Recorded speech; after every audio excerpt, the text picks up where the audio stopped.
4월 10일 총선을 앞두고 YTN 뉴스라이더는 여야 정치인들을 차례로 모시고 의견을 들어보는 시간 마련했는데요.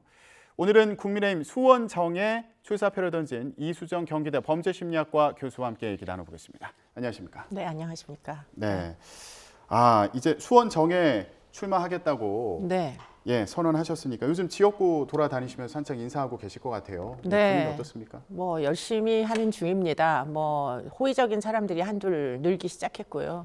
그래서 처음에 시작할 때보다는 지금 그렇게 비관적이지는 않지 않을까 이런 희망을 좀 가져보면서 뭐 상당히 이 응원을 해주시는 분들이 생각보다 많구나. 변화를 원하시는 분들이 생각보다 많구나 이런 생각을 하고 있습니다. 네. 빙하에 헤딩하는 기분이었다. 뭐 이런 말씀도 하셨더라고요. 네. 그때 이제 초기에는 이제 언론에 뭐 보도가 나오기 시작하면서 사실 굉장히 많은 일종의 뭐 저항 비슷한 걸 제가 사실 좀 느꼈었어요. 그런 연휴에는 연구실로 배달, 뭐 본인이 직접 넣은 것 같은데 그런 협박 쪽지도 일조했고 여러 사람들이 제 수원 출마에 대하여 굉장히 좀 그 적절하지 아니하다 또는 좀 이렇게 오히려 좀 이렇게 공격하는 듯한 이런 모습을 제가 보다 보니까 이게 지금 잘한 선택일까? 나는 25년 동안 내가 수원에서 아침, 점심, 저녁을 먹었다고 수원을 잘 아니까 난 수원에서 출마한다고 얘기했는데 지역의 분위기는 영 내 생각과는 딴판이구나 이런 생각을 초기에는 많이 했는데요. 지금은 그 생각이 뭐 180도까지는 아니어도 지금 한 120도 정도는 변했습니다. 네, 상당히 변화를 열망하시는 분들이 이제 저에게 명확하게 입장을 제시하기 시작했고요. 제가 지금 지역의 현안에 대하여 뭐 무엇을 이루어 드려야 하는지 상당 부분 파악이 될 정도로 굉장히 여러와 같은 그런 변화의 의지들을 갖고 계시다 이런 생각을 하게 됐습니다. 네. 내일 한동훈 비대위원장이 수원 방문한다고 들었습니다. 네. 뭐 저희의 이제 변화의 핵심이 사실은 지금 수원의 산업이 다 죽었다라는 거거든요. 경제가 거의 망가졌다시피 했습니다. 뭐 재정 자립도 50이 안 되는 도시입니다. 그러다 보니까 과거의 그 영광 삼성전자의 본사가 수원에 있어요. 그런데 사실은 본사만 있을 뿐 거의 껍데기가 됐거든요. 대신에 이제 모든 산업들은 인근 지역으로 다 이주하기 시작했습니다. 그래서 화성이나 또는 이제 용인을 보면 거의 다 뭐 반도체 클러스터는 그쪽으로 다 들어가고 있거든요. 평택도 역시 마찬가지고 그러다 보니까 이제 아마 비대위원장께서 수원의 부활을 노린다라는 차원에서 지금 저희가 박문규 장관도 이제 뭐 출마를 선언하시고 제 옆 지역구입니다. 병이고요. 그리고 제가 정이고요. 그렇기 때문에 저희들을 통하여 수원에 이제 무엇인가 새로운 변화의 물꼬를 트시겠다. 그것을 보여주시겠다. 그래서 수원을 오시기로 결정하신 것 같습니다. 네. 수원이 5개 지역구가 네, 그렇습니다. 있죠? 모두 민주당 의원들이 현역으로 있는 곳 아닙니까? 네, 뭐 모두 민주당 의원이 현재 현역일 뿐만 아니라 그 전에도 현역이었고요. 그 전에도 이제 민주당 의원들 지역이었고 더군다나 도지사도 이제 도청이 수원에 있는데 도지사도 민주당이고 수원시장도 민주당이고 그렇기 때문에 이제 그 쪽지의 내용도 그런 거였습니다. 전국에서 유례 없이 도지사, 수원시장 5명의 국회의원까지 전부 민주당인데 네가 거기서 빨간 옷을 입고 지금 거기를 지금 출마를 하겠다는 게 이게 적절한 일이냐?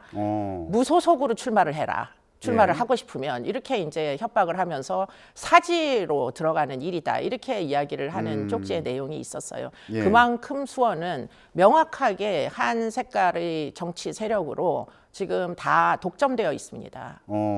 최근에 정치인들에 대한 그런 공격하는 테러 사건들이 잇따라서 일어나고 있는데 이런 쪽지를 받으셨을 때는 좀 어떤 심정이셨어요?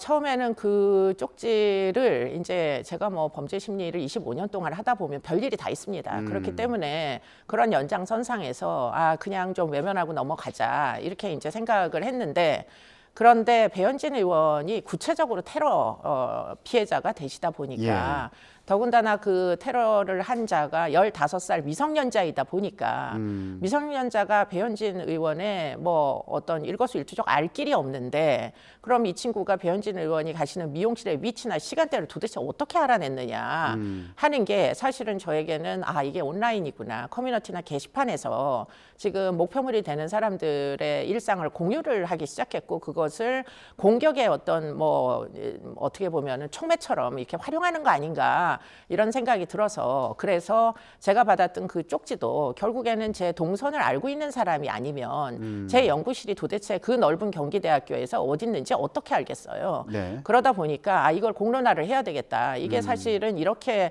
위협의 대상이 돼가지고 선거운동은 거의 불가능한 거 아니냐 이런 생각이 들어서 예. 범죄 심리학자로서는 외면을 해도 되겠다는 생각을 했지만 정치인 이수정으로서는 이거를 사실은 그냥 외면해서는 안 되겠구나. 이런 혐오 정치는 이젠 더 이상 하면 안 된다라는 얘기를 하기 위해서 그 지금 페이스북에다가 내용을 올린 겁니다. 예. 지금 저희가 보여드리고 있는 저 쪽지가 교수님 그 연구실 앞에 끼워져 있었던 그 협박 네, 내용이 담긴 네, 쪽지라는 네, 거죠. 네, 네. 저게 출마 선언을 하고 얼마 지나지 않은 상태에서 때, 예, 받은 쪽지입니까? 네, 그렇습니다. 뭐 국민의힘으로 왜 출마하느냐 그러면서 사지로 간다 이런 이제 내용도 있었습니다. 그러다 보니까 사실은 경계심을 안 가질래야 안 가질 수 없는 거죠. 예. 네, 그러나 여하튼 아직 제가 무슨 공격을 당한 건 아니었기 때문에 일단은 쪽지만으로는 사실은 뭐 수사를 의뢰를 할까도 생각해 봤으나 아직 무슨 일도 일어나지 않았기 때문에 예. 그리고 그 이후에도 이제 사실은 스토킹이 진행된 건 없습니다. 그러다 보니까 당시에 그냥 일단은 덮어놓고 지나갔던 거죠. 예. 네. 그런데 최근에 배현진 의원 피습 사건까지 벌어지면서 이거 공론화해야겠다 생각하셔가지고 SNS에 올리신 거고요. 그렇습니다. 예. 네, 네. 근데 요즘에 이재명 민주당 대표 피습 사건에 이어서 배현진 국민의힘 의원의 피습 사건까지 이뤄진 그런 상황인데 네, 네, 네. 인터넷에서 정치인들의 이런 피습 사건에 테러 사건에 호응하거나 뭐 환호하거나 뭐 이런 반응을 보이는 경우도 있는 것 같더라고요. 이런 상황은 좀 어떻게 그렇습니다. 보세요? 지금 그런 것들이 지금 일부 커뮤니티나 게시판을 통해 가지고 지금 서로 막 상승작용을 해가지고 마치 영웅심리처럼 서로 공유가 되기도 하고 지금 이 15살짜리 저 이제 청소년은 네. 배현진 의원에게는 정치 테러를 했지만 그 전에 경복궁에 낙서 테러를 한 사람 재판정까지 이 사람이 찾아간 사람이에요. 그래서 본인의 어떤 존재감을 드러내기 위해 가지고 지금 법정에서 나오는 지금 구속된 피의자의 면전에다가 자기 지갑을 던지는 영상까지 지금 이게 찍혀 있는 상황입니다. 그러다 예. 보니까 뭔가 남들 앞에 어텐션을 끌기 위한 갖은 영웅적인 행위들을 다 하는 연장선상에서 심지어 목표물을 배현진 의원까지 이제 삼은 게 아니냐. 예. 뭐 물론 뭐 일부 이제 네티즌들은 민주당 지지자다. 또 뭐 또 그 전 이제 이재명 그 사건의 경우에는 국민의힘 지지자다 막 이런 얘기들이 있는데 사실은 그런 이제 이유라기보다 뭐 열성으로 지지하는 사람들이 다 테러리스트가 되는 건 아니잖아요. 네. 그러니까 어떻게 보면 이 두 사람 모두 사실은 이 피의자들은 굉장히 개인적인 특이성이 틀림없이 존재하는 거예요. 그런데 그 전 이제 성인 테러리스트의 경우에는 사실은 확신범에 가까운 거고 성인의 경우에는 사실 본인이 의사결정을 하는 거죠. 그런데 미성년자의 경우에는 유달리 온라인 영향을 많이 받다 보니까 지금 이런 게시판이나 또는 뭐 무슨 포털을 중심으로 해가지고 커뮤니티 등에서 정치인을 이렇게 막 공격을 하자는 이런 이제 분위기가 만일 조성이 되고 있으면은 예. 이건 희생양이 한 명으로 끝나지 않을 얘기잖아요. 그러니까 사실은 사이버 경찰 뭐 수사를 하시는 분들은 사실 온라인 감시를 4월 10일 이전까지는 좀 철저히 그 전보다 훨씬 더 타이트하게 이런 것들 좀 감시를 해주시지 않으면은 예. 그러면은 또 다른 희생양이 나올지도 모른다 이런 차원에서 제가 공론화를 해야 되겠다 이런 생각을 한 겁니다. 예. 당정에서도 관련해서 어제 대책 논의를 했잖아요. 네. 주요 인사 신변보호 강화 TF를 만든다고 하는데 이제 교수님 같은 경우에는 범죄 심리학 전문가로 오랜 기간 활동하셨으니까 좀 구상하신 대책 같은 게 있습니까? 근데 이게 이제 제가 주요 인사에 해당할지 안 할지 주요 인사 아닌 것 같고요. 아직까지는 그냥 후보자, 수많은 후보자 중에 한 명이기 때문에. 그래도 다른 또 정치인분들, 모든 정치인분들이 사실 불안해할 수 있으니까. 그렇죠. 근데 제 신변 보호는 제가 해야 되는데, 그런데 이제 뭐 제가 아까도 말씀드린 대로 사실은 위험을 예견할 수 없는 게 아니에요. 저희가 실제로 묻지마 그 폭행, 네. 그 이제 왜 누구를 이제 테러하겠다라고 시도 글을 올린 적이 있었잖아요. 예. 온라인에 막 우후죽순 이렇게 이제 테러 예비글 같은 게 막 올라왔었잖아요. 그런데 그게 사실은 어느 날 갑자기 확 줄어들기도 했었습니다. 예. 왜냐하면 사이버 수사가 집중되면서 이제 민사 손해배상 청구를 하겠다고 발표를 한 거예요, 검찰에서. 그러니까 장난글처럼 올리던 청소년들이 야, 이러다가 내가 수백만 원에 뭐 경찰을 동원한 데 대한 뭐 인당 무슨 뭐 하루 종일 무슨 당일 무슨 인건비까지 다 해서 손해배상 청구를 당할지도 모르겠구나 하는 경계심 때문에 그다음부터는 이런 테러 예비글이 확 줄어들었거든요. 예. 그러니까 사실 대안이 없는 게 아니다. 대안을 좀 모색해 달라. 그런 얘기입니다. 예, 알겠습니다. 이와 관련해서 좀 대안이 제대로 마련되기를 기다려 보기로 하고요. 다른 현안에 대해서 또 얘기를 해보겠습니다. 국민의힘 하면은 당정 사이에 갈등에 대해서 얘기를 안 할 수가 없죠. 네. 윤석열 대통령과 한동훈 비대위원장이 갈등 상황에 직면했었는데 뭐 기차 회동에 이어서 어제는 오찬을 또 함께하면서 이 갈등을 풀어가는 모습을 좀 보여준 것으로 보입니다. 네, 네. 교수님은 어떻게 보셨어요? 갈등이 좀 풀린 것 같습니까? 저는 일단은 완전히 풀렸는지는 제가 알 수 있는 위치에 있지 아니하고요. 그러나 이제 그저께 보여주신 그런 영상으로 봤을 때 야, 참 다행이다 이런 생각이 한편으로는 있어요. 다행이다. 저도 매우 조마조마했었거든요. 그런데 이제 다행이다. 뭐 최소한 4월 10일까지는 비대위원회가 별다른 변동 없이 그대로 그 조직이 운영되겠구나. 결국은 이제 그 조직의 안정성이 있어야 저희 같은 후보들은 사실 무엇이라도 좀 지원 사격을 받고 싶은데 어디다가 호소를 해야 될지를 모르게 되는 거죠. 그렇기 때문에 사실은 그 위원회가 그대로 집행부가 그대로 유지돼야만 제가 지금 가지고 있는 전화번호로 뭘 좀 해주세요, 플랜카드를 좀 붙이게 해주세요라도 부탁을 할 수 있는데 이게 이제 해체가 되면 사실 선거 안 하겠다는 거죠. 그러니까 지금 이제 민주당의 어떤 공고한 선거 대책에 비하여 국민의힘은 뭐 열의는 틀림이 없는데 지금 조직까지 흔들리는 건 사실은 후보 입장에서는 매우 불안한 얘기다. 다행이다. 한편으로는 그렇기 예. 때문에 그저께 보여주신 모습만으로도 저희는 지금 뭐 현장에서 지역구에서 열심히 뛸 의지를 다시 회복하는 데 현저히 도움이 된다. 이런 예. 말씀을 드리겠습니다. 예, 정치 신인으로서 아주 실질적인 부분에서 네. 우려하셨던 분을 말씀해 주셨는데 그런데 어제 회동에서도 예민한 부분, 그러니까 김건희 여사 관련 논란에 대해서는 얘기가 없었던 것으로 전해지고 있습니다. 네. 근데 윤석열 대통령이 언론과의 대담을 통해서 네. 김건희 여사를 둘러싼 논란에 대해서 입장을 밝힐 것으로 보인다 이런 네, 얘기들이 네. 나오고 있는데 좀 네, 어떻게 네. 보세요?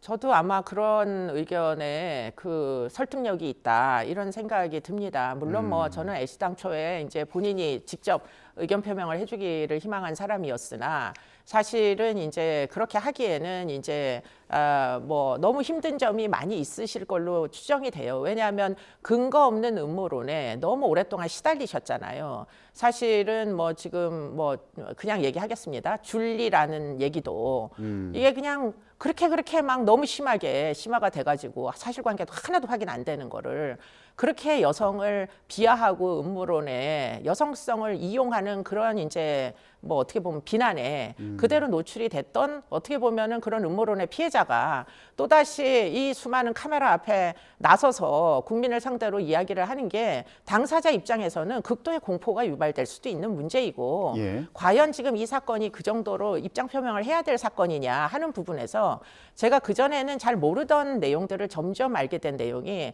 이 선물을 준 사람의 문제입니다. 이 선물을 준 사람이 북한을 몇십 번이나 갔다 온 사실은 아주 정치적 색채가 이게 지금 굉장히 좀 대한민국의 국민이라고 볼 수 있는지 의문이 드는 자가 결국은 판원 함정에 일종의 덫에 걸린 그런 모양새인데 그러면 그럴 경우에 덫에 걸린 뭐 사람에게 또는 뭐 하여튼 동물에게 사과를 요구하는 게 적당하냐 하는 부분에서 좀 제가 생각을 달리해야 되는 거 아닌가. 그분의 입장에 대해서 좀 잘 알지를 못했던 게 아닌가 이런 생각이 좀 들었습니다. 왜냐하면 저는 그 선물을 준 사람이 도대체 어떤 사람인지 알지 못했었기 때문에. 그런데 지금 알면 알수록 이 사람의 정말 좀 문제 소지가 대단히 많은 사람이구나. 더군다나 이제 배후의 세력이 있는 것 같다는 거예요. 그럼 도대체 무슨 배후의 세력이 지금 영부인을 대상으로 해가지고 이런 함정을 파고 영상을 촬영하는 것도 도대체가 상식적이지가 않은 거죠. 그 영상을 지금 또 발리는 거는 더 상식적이지가 않은 거죠. 도대체 이게 과연 언론사에서 하는 취재의 뭐 어떤 어떻게 보면은 지침에 부합하는지도 잘 모르겠어요. 그래서 제가 좀 생각을 달리 해야 되겠다. 내가 알고 있지 못하는 것이 배후에 굉장히 많은 것 같다. 이런 생각을 하게 돼서 예. 지금 일단은 대통령의 해명을 들어봐야 되겠다 하는 생각으로 상당 부분 입장이 좀 바뀐 상황입니다. 일단 얘기를 들어보고 네. 나서 그다음에 대응을 해도 하나 늦지 아니하다. 그런 생각이 듭니다. 정치적인 공작이다. 네. 그렇기 때문에 개인이 나서서 지금 사과를 하는 게 이 문제를 해결하는 방안은 아닌 것으로 보인다. 이렇게 이해가 되는데. 그게 이제 사과 한마디가 범인들 속에서는 이게 얼마든지 있을 수 있는 얘기예요. 제 예. 기준으로 보면 그냥 사과하고 물건 돌려주고 치우면 되지 이런 생각을 했는데 문제는 그 모든 시나리오가 그런 일이 다 전부 공작에 의해서 일어나고 심지어는 북한에 몇십 번을 갔다 온 사람에 의해서 결국 발생을 하여 덫에 걸린 사람이 영상이 유포되는 지경에 이른 거면 사실은 2차 피해, 3차 피해 아니냐 이렇게도 볼 수가 있는 부분이 있어서 뭐 피해자에게 사과를 요구하는 게 이게 맞나 하는 생각도 심지어는 들 지경이 됐어요. 네. 예. 그래서 이제 앞으로 대통령이 관련해서 입장을 표명하면 그걸 먼저 들어보는 게 네, 그걸 먼저 들어보고 필요하다. 싶습니다. 개인적으로. 네. 한동훈 비대위원장 같은 경우에도 이 가방 수수 의혹과 관련해서 몰카 정치 공작이다. 이런 입장을 전제로 얘기하고 있지 않습니까? 네. 그런데 그러면서 국민 눈높이에 맞는 해법을 또 강조를 해서요. 네. 예. 이건 어떤 방안을 얘기하는 것 같으세요? 그러니까 이제 국민 눈높이가 아까 제가 얘기한 제 눈높이에 맞춰가지고 이제 얘기했던 건데 그러나 그럼에도 불구하고 일단 경위 설명은 해야 되는 거예요. 예. 예, 경위 설명을 먼저 하고 그 다음에 국민들이 어떻게 여론이 형성되는지를 보고 그리고 나서 국민 눈높이에 맞추어서 대응해도 늦지 않는다. 지금 섣불리 사과를 했다가 또 예. 줄리설 같은 게 또 터지면은 그 다음에는 정치는 이제 총선은 너무 나쁜 영향을 줄 거 아니에요. 그렇기 예. 때문에 기다려 보자가 우선입니다. 네. 워낙 교수님 같은 경우는 이제 소신 발언을 해오신 분이어가지고 네. 입장이 이제 바뀌신 부분에 대해서 왜 바뀌었는지 그 배경에 대해서 설명해 주셨는데 네. 이 얘기를 듣기 전에는 혹시 윤석열 대통령과 한동훈 비대위원장이 그 김건희 여사 문제를 둘러싸고 좀 갈등을 빚는 그 상황에 영향을 받으신 거 아닌가 이런 생각도 좀 해봤습니다. 아니요, 저 뭐 영향 받을 거 하나 없고요. 이미 저는 출마를 선언했고 지역구 활동을 하고 있고 여전히 제 소신대로 이야기를 하는 겁니다. 심지어는 피해자에게 사과하라고 하는 얘기를 하도 많이 들은 적이 많아서 그게 사실은 2차 피해인 것이고 그래서 좀 경위를 듣자, 정확한 걸 좀 알아보자 하는 그런 입장인 거죠. 네. 예, 알겠습니다. 그런데 당정 사이의 갈등이 불거진 과정에서 네. 대통령실에서 한동훈 비대위원장에게 사퇴를 요구했다. 네. 이런 얘기가 또 전해지면서 네. 요거 윤석열 대통령이 당무에 개입하는 거 아니냐 이런 논란 얘기도 했는데 민주당 같은 경우에는 대통령이 당무에 개입했다. 네, 그래서 네. 경찰에 고발하겠다 이런 입장을 밝혔거든요. 이거 어떻게 보고 계세요? 뭐 증거가 분명하면 고발하실 수도 있다 이런 생각을 합니다. 네, 근데 증거가 있는가요? 네, 비서실장이 비대위원장을 만났다라는 사실관계 말고 저도 소문은 들었는데 소문으로 고발할 수 있는 건 아니잖아요. 그렇기 때문에 저도 정확한 내용을 알지 못하고 예. 민주당이라고 정확한 내용을 알 수 있는지 여부는 제가 알 길이 없으나 예. 증거가 있으면 고발을 하는 건 충분히 있을 수 있는 일이다. 그런 입장입니다. 알겠습니다. 요즘에 지역구에서 그 유권자분들 만나서 악수도 많이 하신다고 들었는데 요즘에 요거 테러 정치인들 상대로 한 테러 사건이 연이어 일어나면서 이 부분에서도 조금 불편함을 느끼시는 게 있다고 들었어요. 사실은 굉장히 심리적으로 위축이 됩니다. 네, 그래서 지금 어떻게 보면은 특히 이제 제가 아무래도 근력이 떨어지잖아요. 방어 능력이 상대적으로 떨어지니까 그러니까 이제 좀 염려가 돼서 좀 이렇게 소극적인 대응을 하게 됩니다. 악수를 하거나 네, 이렇게 인사할 신체적 때? 접촉이 있을 때. 어. 그렇기 때문에 그런 것을 주변에 보좌진들이 굉장히 지적을 많이 해요. 음. 왜 이렇게 적극적으로 악수를 못 하시냐? 왜 이렇게 밀착을 안 하냐? 그런데 좀 더 노력하겠습니다. 네, 네. 알겠습니다. 관련해서 안심하고 선거운동할 수 있는 대책도 하루빨리 마련돼야겠습니다. 예, 오늘 얘기 여기까지 듣도록 하겠습니다. 지금까지 경기 수원 정예 출사표를 던진 이수정 경기대 범죄심리학과 교수와 함께 얘기 나눠봤습니다. 말씀 고맙습니다. 네, 고맙습니다.